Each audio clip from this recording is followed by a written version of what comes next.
अभी जैसे एक भर्ती, अभी हरियाणा पुलिस की भर्ती हुई है। हरियाणा पुलिस की भर्ती में नॉर्मलाइजेशन के नाम पे बहुत बड़ा गड़बड़ हो रही है, बहुत बड़ा घोटाला हो रहा है। जो छात्र पढ़ रहे हैं, पेपर देने लग रहे हैं, उनके साथ हरियाणा पुलिस का जो अभी पेपर आया है, रिजल्ट आया है, उसमें नॉर्मलाइजेशन के नाम पे बहुत बड़ा घोटाला होया है। इससे पहले सब इंस्पेक्टर की भर्ती, उसमें घोटाला, नर्स की थी, उसमें जितनी भी भर्तियां उनमें घोटाला होने लग रहा है। हम एचपीएससी है वहां पे गए, एचएससी में गड़बड़ फुल, एचपीएससी का भी बाप है एचएसएससी। तो जब वहां पे हम गए तो हम वहां पे, हरियाणा में कहा हुआ था कि भाई पैसे से नहीं भरता हो तो गोबर खा लो, तो वहां पे गाय का शुद्ध गोबर लेके गए थे, गोमूत्र लेके गए थे। कहां पे? पंचकुला जी, एचपीएससी ऑफिस। और अब आगे की बात मैं जो आपको बताऊं कि ये सरकार दो बात कहती है। एक तो कहती है कि हमारी सरकार में कहीं प्रशासन में भ्रष्टाचार नहीं है। एक ये सरकार कहती है अगर भाई हमारे भर्तियों में कोई पर्चे खर्चे नहीं चल रही।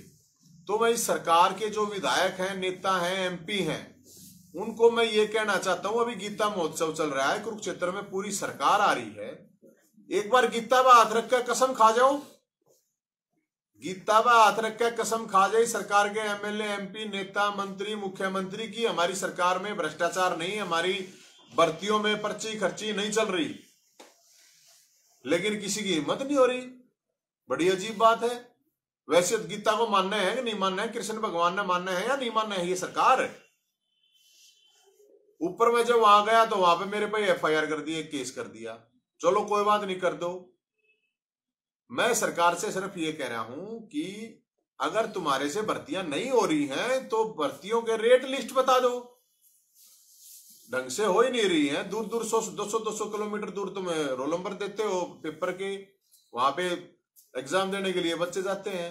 कम से कम लड़कियों के तो उनके डिस्ट्रिक्ट में दे दो, एक आदमी साथ में जावा है, परेशान हुए हैं। तो ये जो सरकार है, हम इस सरकार को 17 तारीख चंडीगढ़ मटका चौक पे हम जाएंगे और गोशे, गोबर, गोमूत्र, पैसा जो भी कुछ होगा वो लेके जाएंगे। विधानसभा का घेराव करेंगे 17 तारीख को 12 बजे मटका चौक। इनका शिक्षा मंत्री है, मेरे को कहता है कि इसका कोई स्टेटस नहीं है। तो स्टेटस की मेरा कुछ है नहीं, ठीक है, मान ली बात। लेकिन जो गड़बड़ घोटाले हो रहे हैं इस पे तो बोल दो। इस पे कोई नहीं बोल रहा है। एक और बड़ा इशू है, भर्तियों को लेके ही बता रहा हूं। इन्होंने क्या किया कि महिलाओं के साथ, खासकर जो लड़कियां हैं शादीशुदा, उनके साथ बहुत बड़ा एक अन्याय हो रहा है। अगर कोई शादीशुदा लड़की है, उसको दोनों पेरेंट्स, दोनों परिवारों को पेरेंट्स मान रही हैं, ससुराल को भी और मायके को भी। तो मायके में जब कोई लड़की, कोई छोरी है, उसका माँ बाबू या भाई अगर नौकरी पे है तो उसको 5 नंबर नहीं दे रही है। बड़ी अजीब बात है। लड़की को मायके से क्या मतलब मायके से क्या लेना देना? वो जहां पे जावेगी उसकी बात दोनों को पेरेंट्स मानने का क्या मतलब है? तो महिलाओं के साथ, लड़कियों के साथ ये धोखाधड़ी हो रही है कि उनके जो नंबर हैं, 5 नंबर के वेटेज की जो बात है, वो उनसे छीनी जा रही है। क्योंकि अब भाई है तो भाई तो भाई सीधा कोथली दे देगा, त्योहार व्योहार पे चला जाएगा, आ जाएगा, उसका घर थोड़ी चलावेगा। तो ये एक बहुत बड़ा मामला है। जो लड़कियां, मेरे पास कम से कम 200 लड़कियों के फोन आ लिए ऐसी के जिनके साथ ये गड़बड़ हो रही है। तो एचएसएससी को हम ये कहना चाहते हैं, सरकार को ये कहना चाहते हैं, अब वैसे तो बेटी बचाओ, अरे यहां तो तुम बेटियां मतलब कति नाश करने लग रहे हो बेटियों का। तो अगर उसका भाई किसी का नौकरी है तो उसको नंबर नहीं मिलेंगे।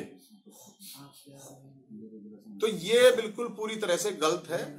और हमें इसमें पूरे मामले में यही है भाई, अगर तुम्हारे से भर्तियां प्रॉपर तरीके से नहीं हो रही हैं तो दारू के ठेकों की तरह ऑनलाइन बिक्री कर दो। तो ऑनलाइन बिक्री भी नहीं कर रही। अपने आप को सरकार ये कह रही है ईमानदार, हम तो ये कह रहे हैं इनके ईमानदार अगर हैं तो भाई गीता बात रख लो, गंगा जल उठा लो, हम मान लेंगे कि भाई हाँ ये सरकार ईमानदार है।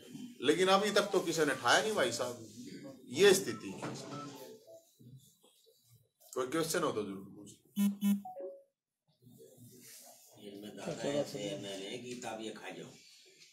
एक पत्रकार ने पूछ लेने दो जी।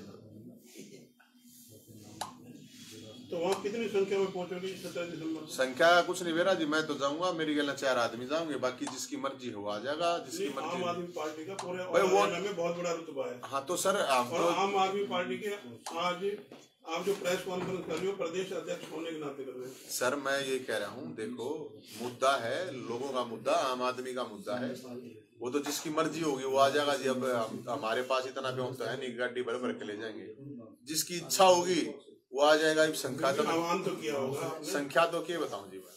हाँ जी, संख्या तो नहीं बता सकता मेरे द्वारा, ऐसा कुछ डाटा है नहीं, वो तो उस दिन पता चला भाई कितने आदमी आओगे कितने नहीं आओगे। मैं तो जाऊंगा। नवीन जी एक चीज, जिलाध्यक्षों को आपने कुछ कहा होगा, उनसे फीडबैक लिया होगा, कितने लोग जाएंगे? सर मैं कह रहा हूँ कि वो तो उस दिन आपके पास फोटो वीडियो भेज देंगे कितने जाएंगे। सर अब मेरे बस की झूठ तो बोली जाती नहीं, अब लाखों लोग पहुंचेंगे, करोड़ों लोग पहुंचेंगे, ऐसा कुछ है। क्यों जी नवीन जी, जो बीजेपी सरकार जेजेपी की सरकार है ये पूरे हरियाणा पे एक समान नजरिए से लूट रही है या जिले वाइज इनका अलग अलग तरीका लूट रही है? मेरे हिसाब से तो इनका जहाँ ज्यादा माल मिलेगा वहाँ ज्यादा लूट मार करेंगे।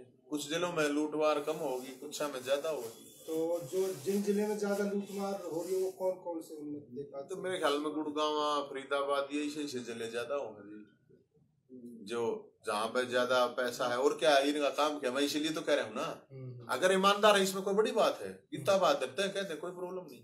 तो इसमें आरएसएस भी शामिल है इस घोटाले में? तो ये भी कौन कौन शामिल है, ये तो सरकार तो यही चला रही है।